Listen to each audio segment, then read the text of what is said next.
এর কিছু কারণ আছে। প্রথম কারণটা একটু আগে দেলোয়ার আকবরের কাছে একটু কনফার্ম হয়ে দেখছিলাম।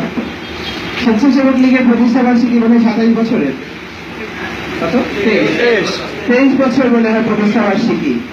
কিন্তু স্বেচ্ছাসেবক লীগের ইতিহাসের পিছনেও একটা ইতিহাস আছে।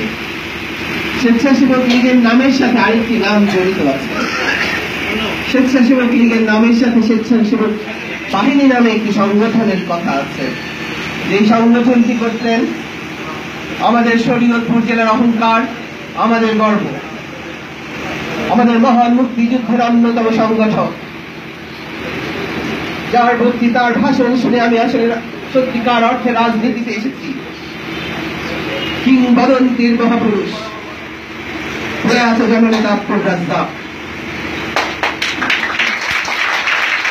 স্বেচ্ছাসেবক বাহিনী আব্দুর রাজ্জাকের সংগঠন, আমার ভালোবাসার ভালো লাগার সংগঠন।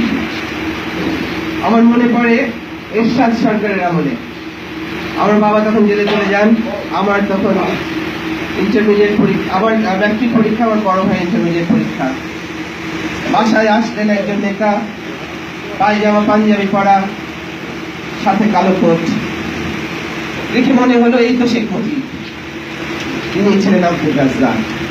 সেই আব্দুর রাজ্জাকের সংগঠনের নাম স্বেচ্ছাসেবক বাহিনী। আজকে ইতিহাসের পরিক্রমায় স্বেচ্ছাসেবক বাহিনী হয়েছে। আমি স্বেচ্ছাসেবক লীগের সকল সদস্যকে অভিনন্দন জানাই, শুভেচ্ছা জানাই। আপনারা জাতীয় নেতার সংগঠন করেন, আপনারা এমন একটি নেতার সংগঠন করেন যে নেতার নেতৃত্বে 6 দফা আন্দোলন হয়েছে, যে নেতার নেতৃত্বে মহান মুক্তিযুদ্ধে আমাদের মুজিব বাহিনী হয়েছে, যে নেতা এই শরীয়তপুর জেলার যে কোনো মুক্তিযোদ্ধাকে জিজ্ঞেস করেন, হয় তারা রাজনৈতিক আদর্শে আব্দুর রাজ্জাকের থেকে প্রশিক্ষিত হয়েছে, অথবা সামরিকভাবে কর্নেল শওকত আলী কর্তৃক প্রশিক্ষিত হয়েছে। এর বাইরে কোনো মুক্তিযোদ্ধা শরীয়তপুর জেলায় নেই। আপনারা তাদের সংগঠন করেন। স্বেচ্ছাসেবক লীগের সকল সদস্যকে, সকল কর্মীকে আমার লাল সালাম, আমার শুভেচ্ছা, আমার অভিনন্দন। আরেকটি কারণ এই সংগঠনকে ভালো লাগার, সেই কোণে বারবার দেখছিলাম সেবা, শান্তি, প্রগতি। মনে হচ্ছে যেন আমরা যে কাজগুলো করি তার সবগুলো কথা একসাথে লেখা। সেবা, শান্তি, প্রগতি। আমরা মানুষের জন্য কাজ করি, আমরা মানুষকে ভালোবাসি, আমরা মানুষকে ভালোবেসে মানুষের ভালোবাসা অর্জন করতে চাই। আমরা মানুষের সেবা করে যাব জীবনের শেষ পর্যন্ত।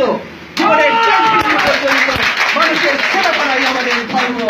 আমরা মানুষের সেবার মাধ্যমে মহান সৃষ্টিকর্তার সেবা করছি এবং সেই সেবাটি সারা জীবন করে যাব ইনশাআল্লাহ। আমরা শান্তির কথা বলি।